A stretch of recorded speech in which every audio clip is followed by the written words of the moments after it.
Hello and welcome as we begin this year 2025. I can look forward to my second calendar year here in Sri Lanka and hope you can join me also. Your company is appreciated, along with your comments and questions that we have the opportunity to discuss and reflect on the Dharma with this platform and hopefully find ways to put into practical use the Dharma, the teachings of the Buddha,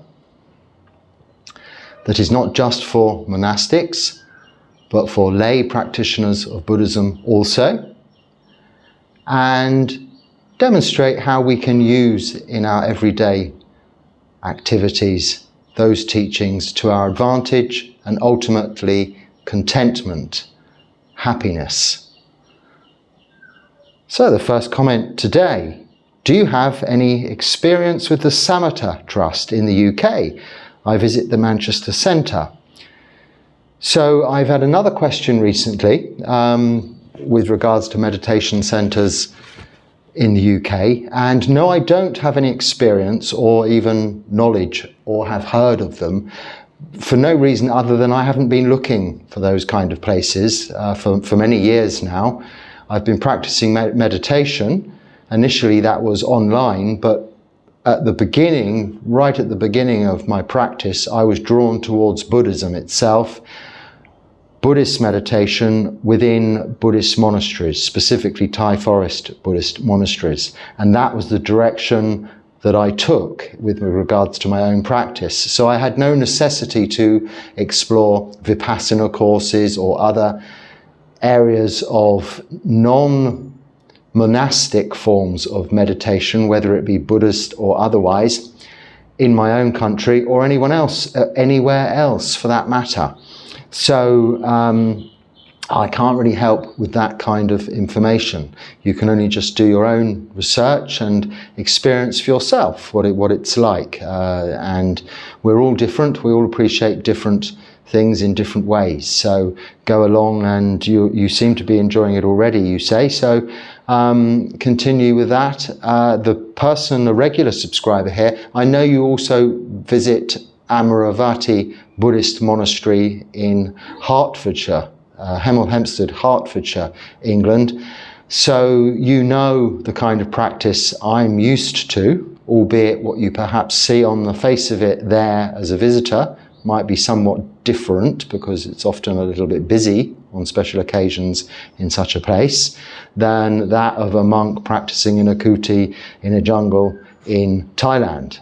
However, you'll get the gist of the monk's way of behavior, of dealing with these kinds of questions and talking to people, and that is a very useful resource within the UK. And there are also, not far from there in Hampshire, Chittaviveka, and there is in the north of England, Northumberland somewhere, Aruna Vihara.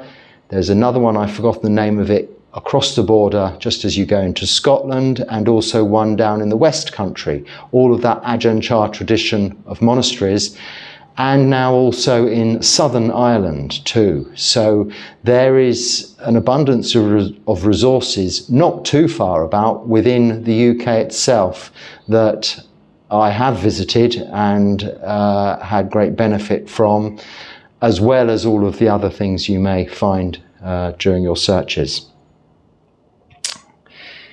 So, could one live a life like this in the modern lay world? So, here I am, living a life like this. And I appreciate within the surroundings and the cultural environment, I'm living outside of the town in this kuti alone, in solitude, as a Buddhist monk lives, simply with few needs. But in fact, if you were to go into most Asian countries nowadays and speak to locals and imply that they're not in the modern world, then they might be a little offended by such a suggestion, because we're all really influenced globally, aren't we, by what's going on around this planet of ours. And although you might find very secluded enclaves within your own immediate vicinity, they're going to be at some point connected with the modern world. So could one live a life like this in the modern world? I am living a life like this in the modern world. It's not perhaps quite as modern as London, New York, Paris or Rome, but Colombo is pretty advanced, although I'm some few hours away from there, on this coastal position in the south of Sri Lanka, about midway point between Galle, right at the southern tip, and Colombo, just below the top, the northern edge, western edge. Yes is the answer to your question. I mean, the point being, the Buddha whom wrote these teachings, both the Vinaya, the code of conduct for monastics, monks and nuns, and the suttas, which are directed at both monks and nuns and lay practitioners, the teachings, the Dharma, 2,568 years ago, had the ability to make them applicable not only and relevant then, but right now, in this modern day. There is no dating the teachings of the Buddha. There may be some references in the suttas to, say, old ox-driven ploughs, or different farming methods, or the types of dwellings one might live in, and perhaps not so much by way of reference to what we're used to in the modern world. However, the general core teachings of Buddhism are timeless throughout all ages, and dealing with the real fundamental aspects of existence, the characteristics of existence, those of anicca, dukkha, anatta. 3 Pali words there I used. Someone's made a comment with regards to that being used too much, me using too many Pali words. But I don't think there's many occasions where I don't immediately, as now, explain that anicca means impermanent, dukkha means unsatisfactory, anatta means not self. Sometimes it is necessary as Buddhist practitioners, whether monks or lay practitioners, to use the Pali words because they are a little bit more familiar to us as Buddhist practitioners and more descriptive of the point we're making or what we're trying to describe. Because there is not necessarily always a very good translation, direct translation in our mother tongue that sums up the word as beautifully, as wholesomely, as well. So we might use both. So I don't think I'm guilty often of reeling off long Pali texts, other than in the morning chanting, if it was that you were referring to. But that is clearly chanting as opposed to talking. So I will use references to Pali words. We need to pick up some of them in order to have a common language throughout all countries and all nationalities. It's useful that the sense of Buddhism, the core teachings of Buddhism, have been upheld by way of their accuracy because they've always maintained those common languages. In the southern school, Pali; in the northern school, Sanskrit, which are not conversational languages used today, but used only in reference or in specifically with various religions. In the case of Pali, only really for Theravada school or the southern school of Buddhism.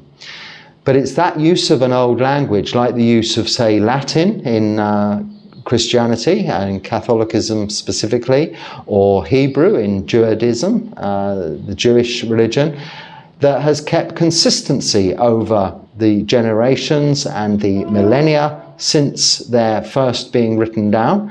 And you can imagine, with lots of changes in language, old language to modern language, how many times texts would have to be retranslated to keep them up to date if you didn't have a basis. If you kept going to the last language the meaning could change quite significantly. So you go back to the original language. So I'm speaking in modern English. In Shakespearean times, I wouldn't be speaking like this, but I'd still be referring to the original language of Pali. So that's why we have to refer back to it, just to keep that anchor in the past, but not for sentimental sake, not for rites and rituals or even tradition, but for accuracy. Okay. Venerable Sir, is chitta conditioned or unconditioned? So after all those videos about that, still getting these questions. The chitta is not conditioned.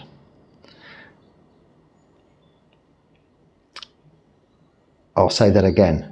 The chitta is not caused by conditioned, but it is conditioned by them, by causes. So chitta is not of this conditioned world, is what I said. So the chitta in itself is not of this conditioned world, therefore it is separate from those five khandhas which are, but it is conditioned by those causes. So our practice is to condition our chitta. So it is conditioned, but it's not caused by conditions. Okay. And chitta, when we're referring to that, is mind. Okay. So these also, if I forget to translate, it's because the word is coming up so often. I rather hope that you might have watched the whole video and then you would have heard it at least translated once in the talk, or previous videos when it would have certainly been at some point. So just to address that previous comment again. Here comes Rosie. What did Buddha say about reincarnation, and can this be proven? So he didn't say anything about reincarnation, which implies that reincarnation means reincarnate. So putting something into another body. And it implies, by the definition of reincarnation, that something is a persona, a soul, a personality. There is no self in Buddhism. So in Buddhism we talk about rebirth, which I've spoken about at some length in recent talks, I'm pretty sure. And this is not necessary to prove, and the Buddha doesn't ask us to believe anything. Therefore, doesn't try to prove anything for us to believe, because if it was proved, it wouldn't need to be believed, but to experience for ourselves. All the Dharma, the Buddha's teachings, are to be experienced by ourselves, not believed. Not even the Buddha is to be believed. He said, you don't believe in any teachers, even himself. These were his own words. But to put into practice what he teaches and experience it for yourself. Now, rebirth is the cause and condition of you being here now asking this question. So if you want to know and see proof, there it is, you're here now. Something caused you to be here. You could say it's biological, it's scientific, it was your parents. That is your physical incarnation or manifestation. That is the body. That is not what we're talking about in Buddhist rebirth. That is reincarnation. That's like, oh, I'll be reborn as a fish, but I'll still be this old monk here, but just in scales and swimming around the sea, chanting Pali verses or something like that. But this isn't to be the case.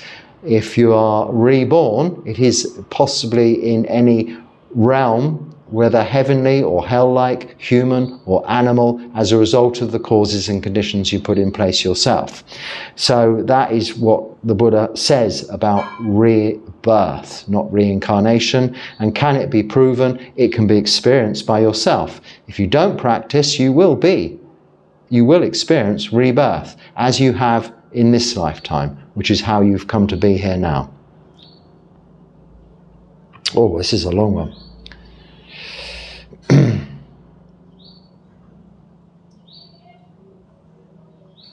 Right, I have to skip through that one. So,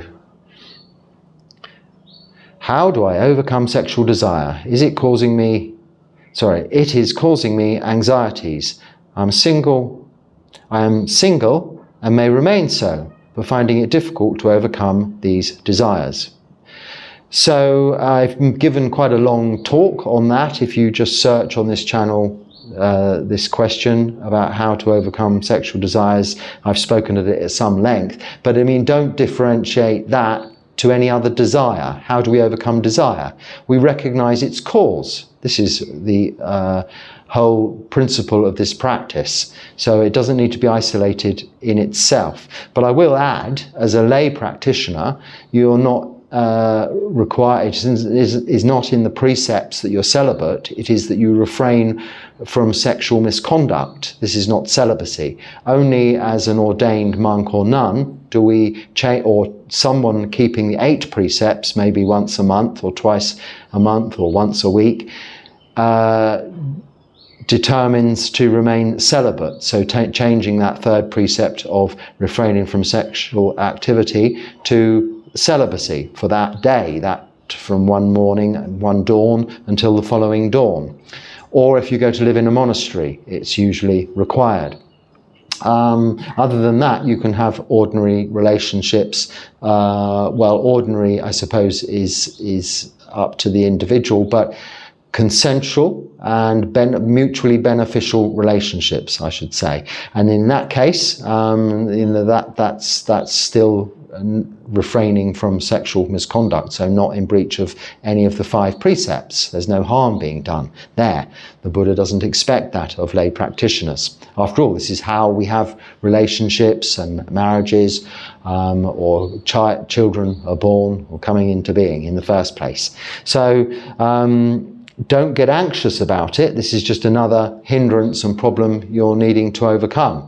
Just be natural and accept the body is what it is. If you go to live in a monastery, the surrounding environment will support you in that endeavour, and you would be required to live in a monastery for some time before you were to ordain, and therefore ensure you're able to maintain this determination, I like to say, rather than vow of celibacy, because it's more a determination to remain celibate. So how to do that? Well, consider it like any other desire. You know, you see the desire arising, ask yourself the question, well, I feel like I want this, or I want to do that, or I want to do this, or I want to have that. You know, it's a case of, do I need this? Do I need that? Or is it just something I want? Is it what I want, or is it what I need? If it's something that's going to make no difference if you have it, you don't need it. It's just to distract yourself from boredom or something you don't like, then look at what it is that you don't like, or look at what it is that is causing you to feel that you have boredom. It's only a feeling. It's that there's not enough distraction going on. You're trying to fill that hole, fill that gap with sexual activity, with watching entertainment, with listening to music, or with eating food, something of a sensual nature to satisfy the senses of seeing, hearing, smelling, tasting, touching, feeling, to occupy the thinking mind. If you can just bring your attention back to the meditation object, if it's you're meditating and this is where you're having this hindrance, this problem of sensual desire, then you will soon notice and realize that that desire will go away. Just as quickly as it came, it will go away. And you'll think, oh, well, I didn't need to do anything by way of action to satisfy that desire. I just sat here, watched the breath, and it went away of its own accord. This can be repeated and repeated and repeated with every kind of desire, not just in meditation, but throughout all of your daily activities. You're doing something, you don't like doing it, and you want to walk away. But you should finish what you're doing, maybe. So ask yourself, why is it you want to walk away? It is because you don't like what you're doing. What is it you don't like about it? Break it down. It's usually something quite trivial. It's just boring. It's not entertaining you. Well, what will happen when you walk away? You will have feelings of guilt. You will have feelings of anxiety for not having finished what you were doing. You will have to go back to it later, maybe. You wish you hadn't left it because there's always that nagging thought, I've got something to go back and finish. Just get on with it and it will soon be done. Just do it. That's all you have to do. Always come back to that. Just do it. Even meditation, when you want to go off and do something else, don't. but come back to the meditation object. That's what you need to be just doing, observing your meditation object. But watch the video. I sent you the link, so hopefully you've watched that or got that. When in doubt, what do you personally do? Do you refer to the sutras, or do you simply just meditate on the experience of doubt and recognize it as just another phenomena of mind and subject to cessation? I hope you're happy and well. Well, there's the answer.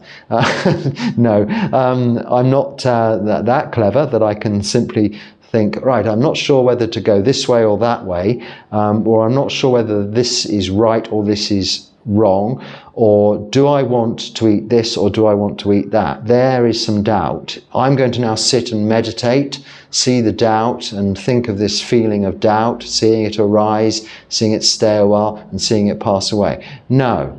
What is doubt? It's just delusion. It's not understanding, isn't it? It's not actually specifically understanding the Four Noble Truths. When you know everything is impermanent, everything's unsatisfactory, everything is out of your control, you are in no doubt as to the nature of what it is that you're presented with, experiencing, seeing, hearing, smelling, tasting, touching, or something you're thinking about. So let's say you have a doubt of whether it is good to meditate or not. Then the answer is to try it, sit, meditate, and see how it goes. But keep trying it. At first, you may not get the results you expect, and doubt may arise. Why is that? Because you expect something. Don't expect anything. Sit with an open mind and be just ready to receive, just to know, just to experience.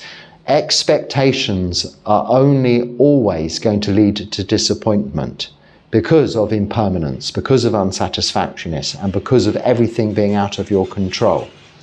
So there's suffering, there is a cause of suffering.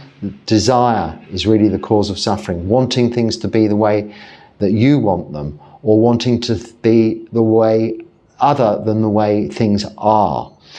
There can be doubt there, but when you can come back to the anchor of the Four Noble Truths, that there is suffering, but there is an end of suffering, and know the path leading to that end of suffering, the Noble Eightfold Path, you have no doubt. So what do I do when I'm in doubt? Well, I'm never really in doubt, other than about very trivial aspects, mundane aspects as to whether I should eat another mango or not. Should I? If in doubt in those situations, I have a little rhyme. I say, if in doubt, do nout. So if something comes up, I think, should I go and should I sit and meditate here, or should I go and sit and meditate on the beach? Well, unless there's a very good reason to go and sit and meditate on the beach, and one good reason, for instance, would be that I know there's going to be some people around whom might find the experience of seeing someone else meditating on the beach conducive to themselves joining you and meditating also on the beach. So you're giving some other people encouragement towards that activity. That might be a cause to eradicate any doubt over that question.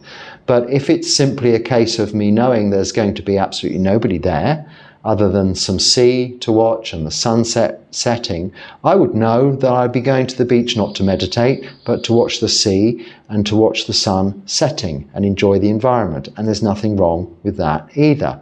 That's okay. We're seeing everything truthfully as it is. I also know that it isn't always like that. Sometimes the conditions aren't appropriate. It's windy, sand would be blowing everywhere, it might be raining, there may be no sunset, the waves might be washing all over the place. Who knows what could be going on?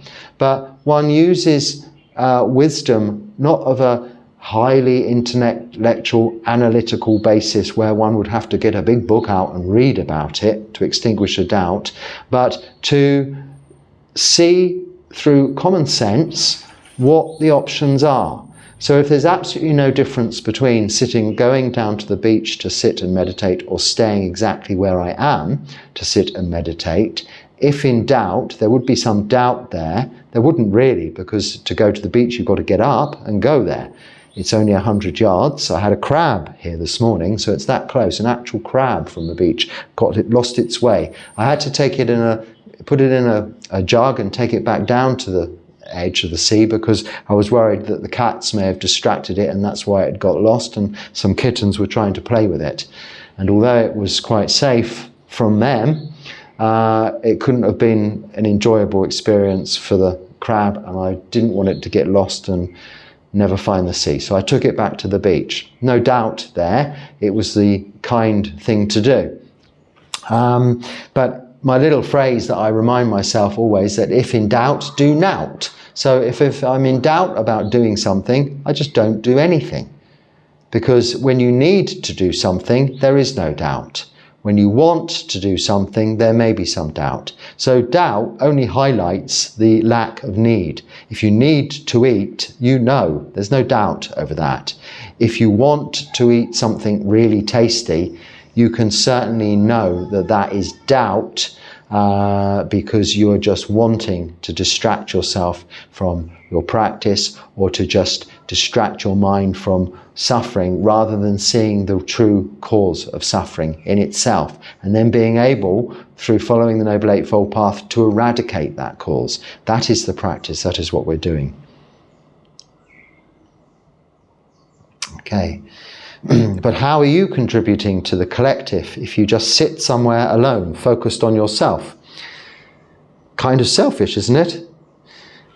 If you put it like that. So the principle of Theravada Buddhism is that we begin with ourselves.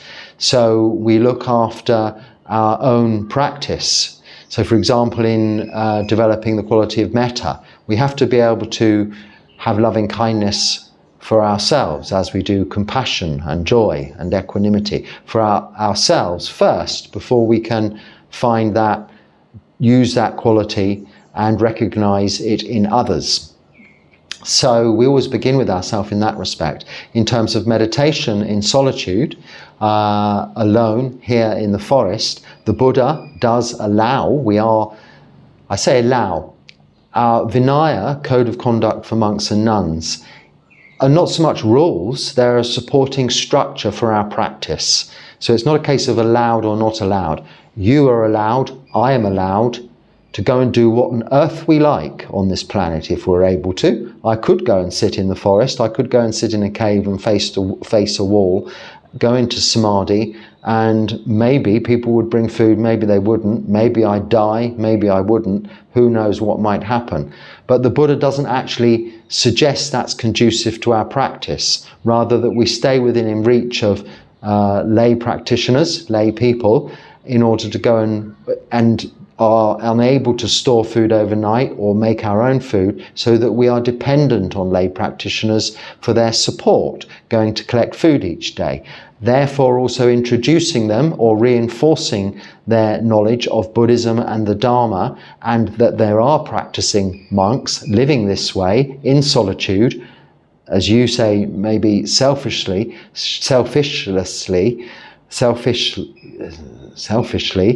but not so, because they're required to go and receive alms, receive food each day, or in fact give the opportunity for people to give that food to the monks for their support to practice another day. So you're not able to just purely be selfishly alone to practice. There is no such thing. You cannot actually do that if you want to survive. Even if you were self-sufficient and grew everything yourself, the food, and you had sufficient water and plentiful supply, you would have had to have got to that idyllic, what's the word? I've forgotten the word. Shangri-La situation in the first place, wouldn't you? You can't just miraculously appear in Shangri-La, which is this sort of Eden-like utopia of fertile soil, fresh water rivers, and pretty flowers and peace and love. in the middle of a perfect climate. You can't just appear there. You'd have to get there from somewhere. Even if you're born there, someone had to give birth to you there. So we're never truly independent in that nature, and we can never be truly selfish. So we have to interact with many people. What do I contribute to the collective? Well, what on earth is a collective?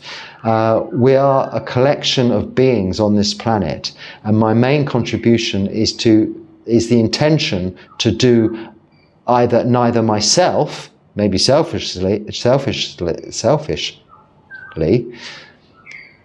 can't say that word very well, can I?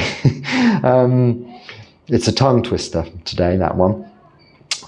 Myself any harm, or any harm to any other beings. That is the greatest offering I can make to the collective, if you want to call it that, of all beings in samsara on this planet where we live.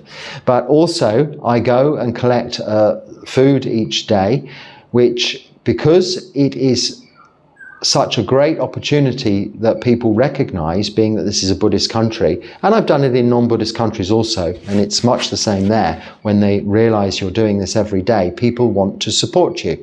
I always have more than enough for my one daily meal. In fact, I have probably 20 or 30 times more than enough for my daily meal. So I meet 20 to 40 people each and every day who all put a meal in my bowl. I only need one meal. So all of those other meals get collected from here where I live, distributed for others. And that is a material contribution to the locality in which I live. But also I'm here 24 hours a day, the doors are open, I go nowhere else, and people come and they visit. Both people from other countries, people from locally in Sri Lanka, people from further afield in Sri Lanka, and even people who were from Sri Lanka and now live abroad and are back visiting their relatives here. They come to visit me here just to see how I'm doing, a foreigner living in their country, their native country,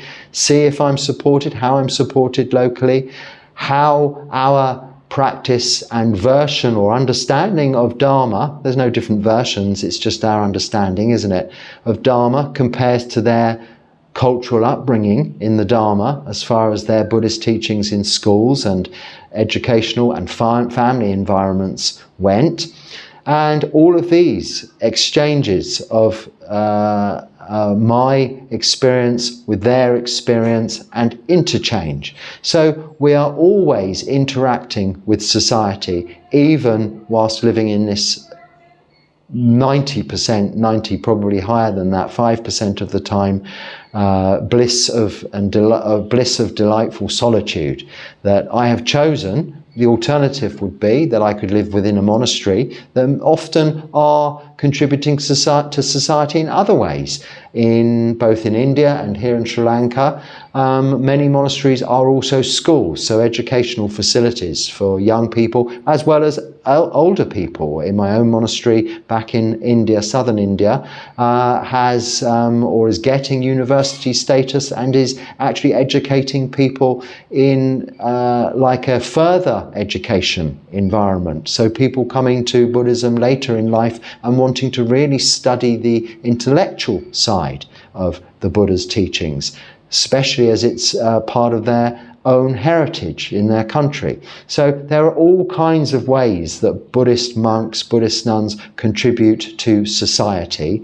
How me personally I'm contributing to society, it is, I believe, the greatest thing I can contribute is the gift of doing no harm to any other beings, including myself. And if I can give a little bit back by way of sharing that experience, my practice with others, as I am doing here now on this platform, that's the other part of what I can contribute to society.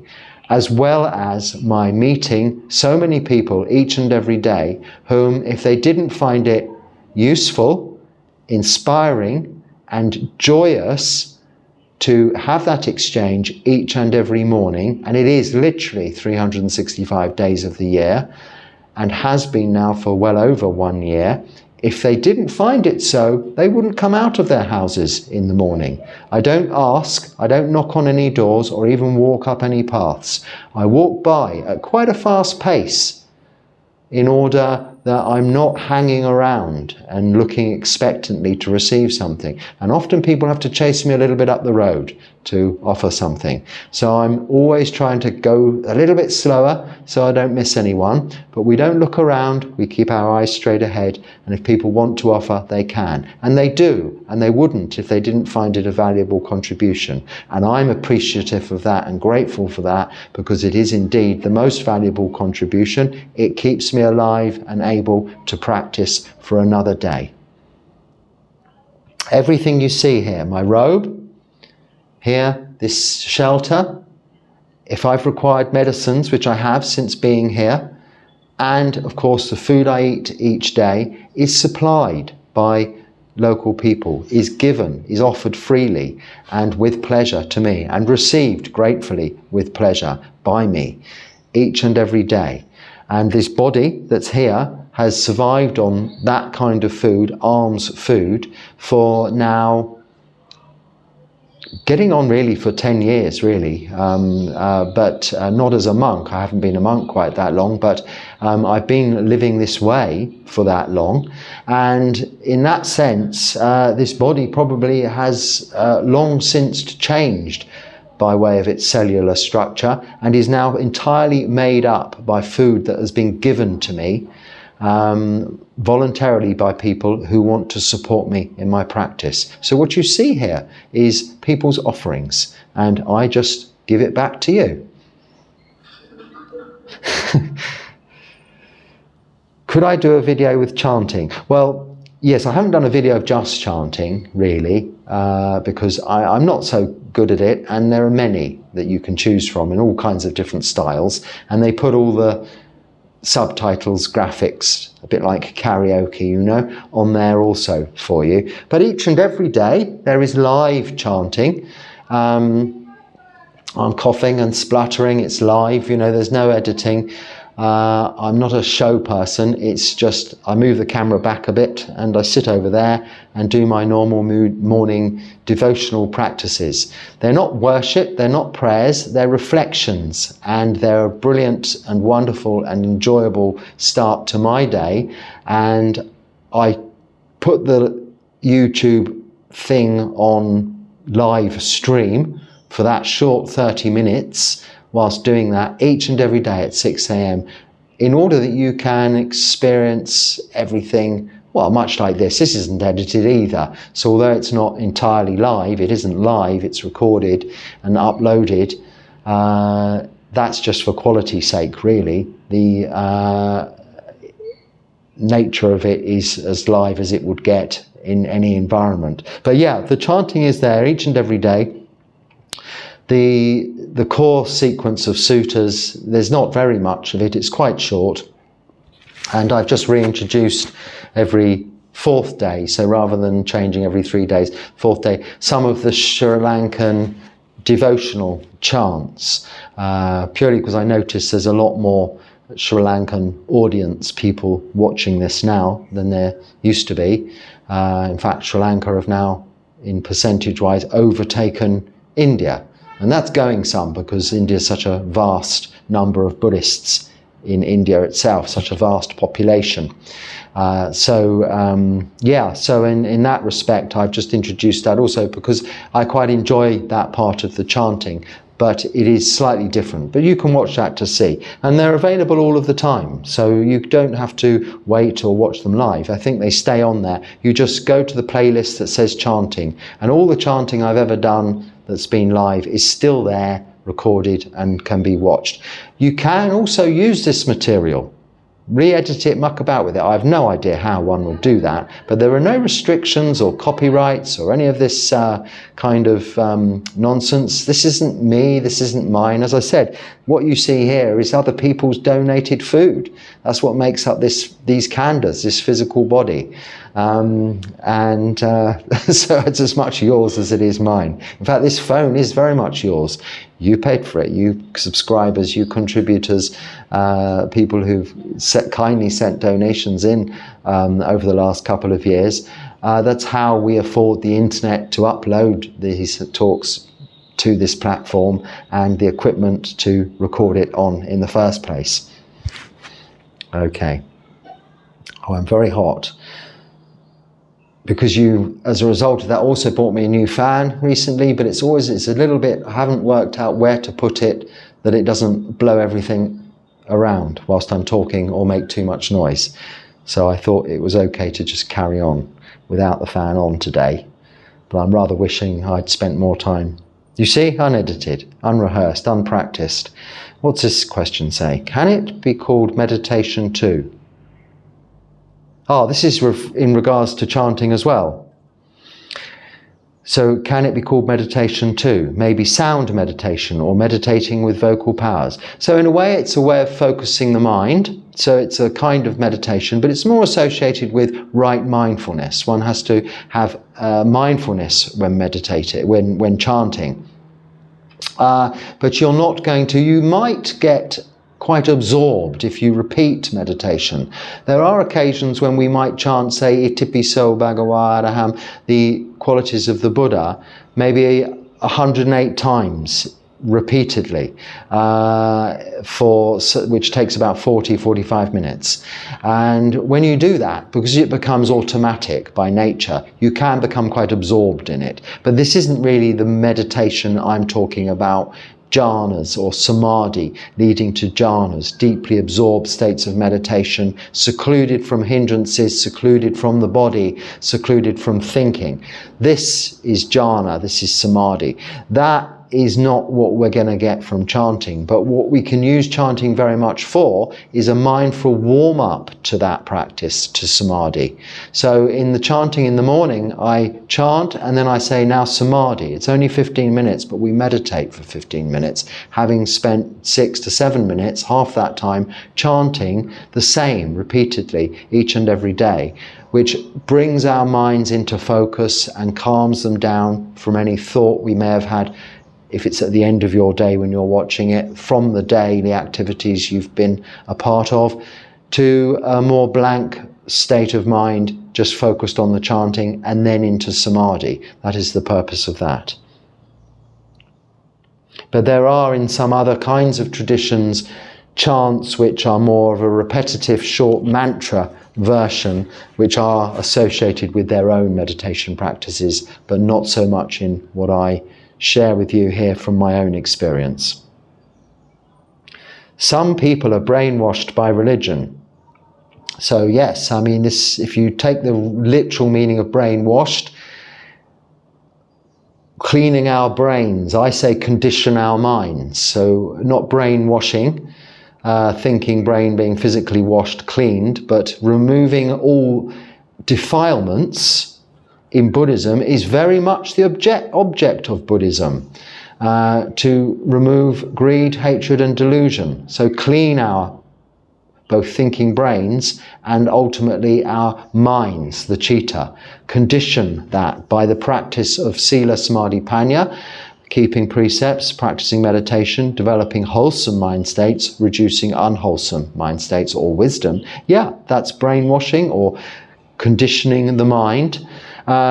Some people are brainwashed by religions. I think that's just an all-encompassing generalization you might be making there about, say, theistic religions where people are required to believe in something. Or you may be referring to cults where people believe in someone, maybe a leader or something like that, or something, an activity, or some rites and rituals.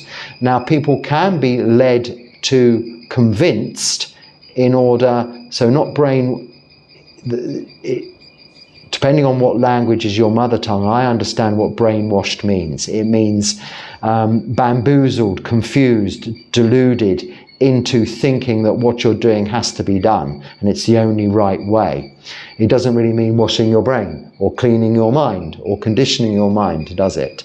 So yeah, those are those situations, and you say some people who are susceptible to such influence. But the practice of Buddhism is to make ourselves not susceptible to influence, and to not believe in anything, and to experience for ourselves everything that we come across, to see the truth, the nature of existence. There is no belief or convincing or brainwashing in those things. Aspect to that. The Buddha says, go and try for yourself. So that is how we practice. We don't worship, we don't pray, we're not believing, we're practicing. That is Buddhism. But yes, there are people following other religions, and there are people following Buddhism whom have been convinced or blindly believe, so without seeing clearly for themselves, just believe that something will happen. Now I can say, from my point of view, if people just believe in the teachings of the Buddha and therefore are practicing Buddhists but haven't yet experienced it for themselves, they will be okay because they're following the Noble Eightfold Path. They know, they believe the Four Noble Truths, even though they may not have experienced freedom from suffering in this lifetime yet themselves. They believe it. I know that's okay. But if I see someone who believes in something that is intangible, so suffering is the truth. You don't believe there's suffering. You're experiencing it right now. Even if you're moderately comfortable, there is suffering there of some kind, some way you're suffering. And there is to some extent an aspect to have confidence in the fact that there's the end of suffering, but not just believe that. Have confidence that if you find the cause of suffering and eradicate it, there will be no suffering. That seems quite logical, doesn't it? But if there's just one Creator God who created everything you're experiencing now, and at the end of it you will go to a heaven or a hell, that cannot be demonstrated or proven, and hasn't been experienced by yourself, and neither will it be experienced by yourself until this thinking brain and physical body actually dies. And therefore you can never know within this lifetime. And you truly believe that, then you maybe have been, through your own misconception, deluded into accepting that that is the only way. And that could be considered brainwashing by a religion. But not my words, yours. And yeah, of course, there's always going to be downsides to anything like that. So I'm a hypochondriac and struggle a lot with being able to view my physical self objectively and often fall into spirals of overthinking. Could you please tell me how to overcome this? You're able to view your physical self objectively and often fall into spirals of overthinking. So I'm not sure whether that is directly connected in any way. Let's say we view this physical body. There is a technique of meditation called body scanning, where you really sort of sit and you, as a warm-up practice towards samadhi, go through the body from the tip of the head to the tip of the toes, examining it in its feelings, physical feelings, and the nature of those physical feelings, whether you like them or you dislike them. So really exploring nama rupa, those five khandhas, in their presented form. The Buddha describes it, fathom length body of skin containing fathom length bag of skin containing horrible things, which is what these bodies are with a thinking brain. Now you can spend much time meditating, examining that, but I would suggest you restrict that to just warming up, to just find the discomfort in your body. Adjust it accordingly in order to establish a posture in which you can sit for the entire meditation period. So at the beginning I sat down, I wiggled around a little bit, got comfortable so that I don't have to be wiggling about during the time that I'm talking to you. So that in a way I'm in my meditation posture, not needing to move. But any areas of discomfort, any areas of damaged body, I am aware of from the nature of them being there and not going away, because I'm subject to aging, sickness and death. What's broken may not be able to be fixed and causes a little dukkha, unsatisfactoriness, suffering, if you like. And that is good to be aware of. So identify those points. So I can say, right eye doesn't see so well. Left tooth hurts like something in the hell realms sometimes. Other aspects of my body that have required some attention since being here haven't really ever healed correctly, don't feel quite right, but don't cause me any real pain. So be thankful, it's a blessing. There's 3 areas I'm identifying within my body as soon as I sit down as present and always good reminders of my body and its failing nature with age, bringing my attention, my awareness into this body. And where is this body? It's only ever here and now. Wherever you take it, if you're in New York and you fly it to a Thai forest master in the jungle of Thailand, it'll make no difference to your practice other than the wise words they may be able to teach you, because you're still taking that same body and thinking brain to another place to suffer perhaps more because of the conditions not being as conducive to your practice as your air-conditioned, comfortable apartment may be. So it's still the same. You bring your attention, your awareness to the specific points. And if you cannot fix them, if it isn't one tooth, if you can't identify the tooth, if you can't identify the place in your eye you can't see, if you can't identify the wound you may have specifically in its place and notice the point of pain, then it isn't necessarily even there. It is in the imagination. So it's still the khandhas, it's still the thinking brain. It's nama, though. It is Vedana feelings, liking or disliking the experience, but it's sanya, it's perception, it's sankhara, the mental formation of something. Oh, I have a painful knee, I must move. Okay, so this is hypochondria starting to develop. This painful knee is because I'm damaging my knee through meditation, and this knee may never recover. But if you focus your attention really, actually into the knee, where is the pain? And if you move it slightly, does the pain completely disappear? Get worse? Or better? You know, this is the stuff you can analyze just at the beginning of meditation, and then you practice meditation. If you're generally wandering around with a sense of, you call yourself a hypochondriac. A hypochondriac means someone who has every possible illness and condition that they can think of. So, for instance, they may have a tummy ache. They'll think, oh, well, I must have something life-threatening like stomach cancer, and they're off to the doctor straight away.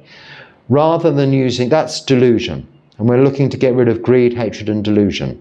Rather than using the common sense or wisdom to say, now, why would that be?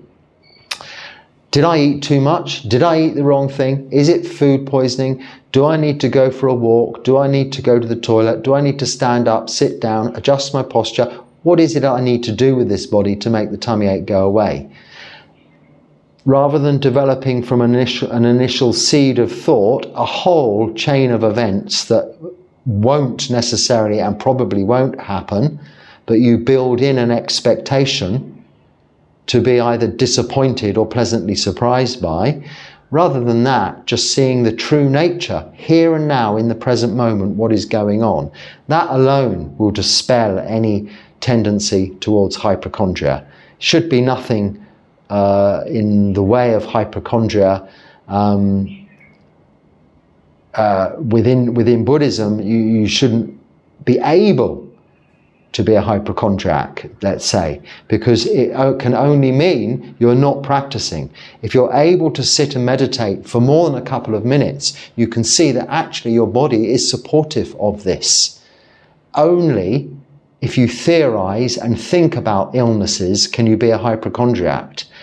You can go to the doctor and have an actual diagnosis, and maybe there's a cure, and maybe there's a medicinal remedy towards that cure.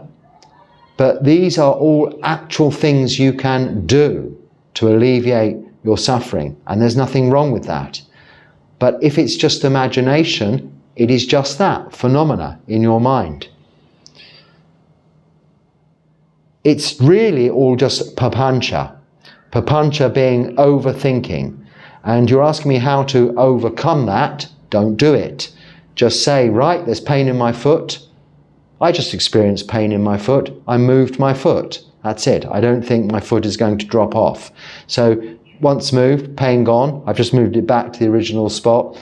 Pain may come back again. But by moving it, you could see that the pain isn't real. It just disappeared like a bubble bursting. But that's not to say in meditation we should be moving. Let the pain stay. Bring it into the present moment. If it needs to, if it takes your attention from your main meditation object, then okay, let it do so. Focus your awareness, your attention on the pain itself. It will soon go away. If it doesn't, then you might have to readjust, but then you're really beginning your meditation session all over again once you start shuffling around. Are you a part of Dharma Yut Nikaya? Dharma Utica Nikaya. Are all Theravada traditions forest monks? What is the life like of a Theravada monk in an orange robe versus a forest monk? Okay, so I think I've spoken on traditions at some length in the past. So I'm not of the Dharma Utica Nikaya. There are in Sri Lanka many Nikayas, sects if you like, of Theravada Buddhism, as there are in Thailand and as there are throughout the world. There are many schools of Buddhism, roughly broken up into Northern School and Southern School. Southern School being Theravada, Northern School being the others, Mahayana, Vajrayana, Tibetan, Zen, and many other branches, subdivisions of those. You ask, are you? I was ordained into the Theravada tradition, the Southern School of Buddhism, in India by the Mahabodhi Society, whom are the largest Sangha of Theravada Buddhist monks in India, which actually, although Buddhism comes from India, it then left India, went out, and has come back from Sri Lanka into India in the form, out of compassion, by Anagarika Dharmapala, who was a Sri Lankan, in the form of the Mahabodhi Society of India, and then a subsection of that was the Mahabodhi Society of Bangalore, into which I was ordained, in Bodh Gaya, where the Buddha became enlightened, because we have branches throughout India. So, but that aside, it doesn't matter. It really is irrelevant. An ordained bhikkhu is following the same code of conduct, Vinaya rules, as are ordained nuns following their separate code of conduct, Vinaya rules, bhikkhuni, as in any other tradition, school, sect. What there are additions to those, bylaws and practices, colour of robes, that are culturally influenced, geographically influenced, and have been influenced over time. So you may see monks looking differently, that's just form. Behaving differently, that is the practice they've become accustomed to. I chose the tradition and the Sangha I ordained into because I could see it was the closest to the Sutta Pitaka, the teachings of the Buddha, and the practical application of the Vinaya Pitaka, the code of conduct for monks and nuns, that is around today and least influenced by external geographical or cultural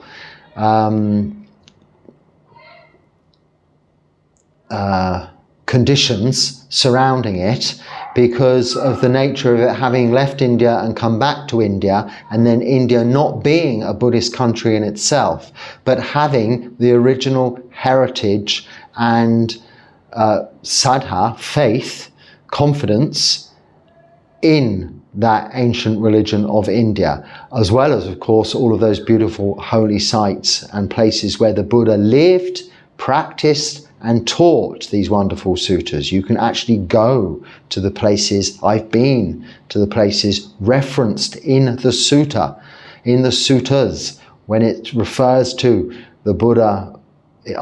Thus I heard the Buddha was staying in Jhana Grove or whatever, Pindapata's Park, or wherever he might have been in the time. These places are there. You can go there. Shravasti, you can go to these places. You can go to Bodh Gaya. You can go to Kushinaga. You can go to Lumbini, where the Buddha was born, but that's now actually in what they call Nepal. And of course, near Varanasi, Sarnath, where the Buddha first taught. You can go to these places. So that is why that's where I began my Buddhist practice 10 years ago now, in 2015, visiting those holy sites, practicing there, practicing simply just sitting in those places and meditating and thinking a lot at the time, rather than being in deep samadhi, but thinking, wow, this is actually where that went on. This is where I read that sutta. This is where the Buddha was. This was the climate. This was what was surrounding him, because it's much unchanged in a lot of these places. It all just made it feel so much more real, to be experienced rather than believed. So that's how I ended up within the tradition I have, and the practice I'm doing now results from that. Via then other explorations of the Thai forest tradition that came to my own country, England, visiting monasteries there, of the Thai forest tradition in Thailand.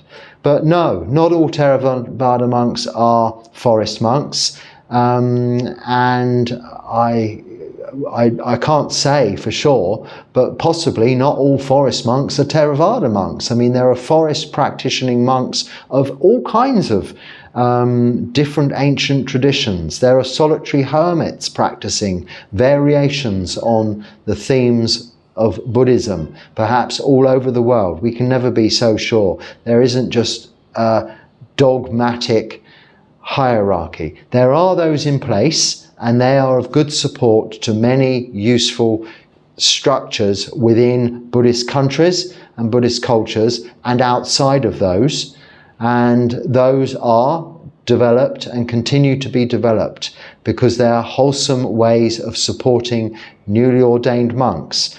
After all, I'm here alone, but I was ordained into a large organization, a large institution, spent a lot of time living with no less than 120 monks within the same monastery, all together, but harmoniously, quietly, peacefully, and happily. And that is an amazing experience just in itself. To experience solitude of that kind within such a huge Sangha, in the same way you can experience it alone here in this kuti in Sri Lanka, which I hope to continue to do, and have set all the wheels in motion for that to be the case for the foreseeable future, but certainly for this coming year of 2025. Please, I hope you can continue to join me here for these talks. Anything I say that is useful, then please use it, put it into practice, and share it with others if you can.